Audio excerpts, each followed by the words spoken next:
Recent గా vote చోరీ, SIR ఇవన్నీ అని చెప్పి హడావిడి చేస్తూ ఉన్నారు కదా.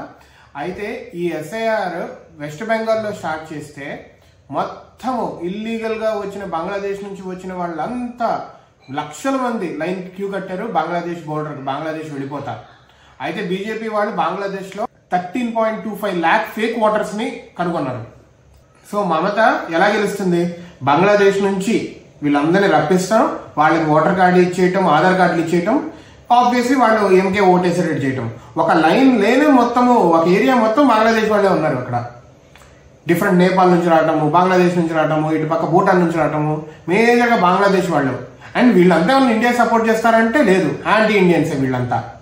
సో ఈ ఎస్ఐఆర్ ఏదైతే కాంగ్రెస్ స్టార్ట్ చేసిందో, INDIA కూటమి వీళ్ళు స్టార్ట్ చేశారు కదా, వాళ్ళకే రివర్స్ పడబోతుంది. We have to see. మొత్తానికి బీజేపీ వాళ్ళైతే వెస్ట్ బెంగాల్లో 13.25 fake voters list, Rahul Gandhi ఇంత పైలు తీసుకొచ్చారు కదా, వీళ్ళు ఇంత పైలు తీసుకొచ్చి ఇప్పుడు చూపిస్తున్నారు మొత్తం.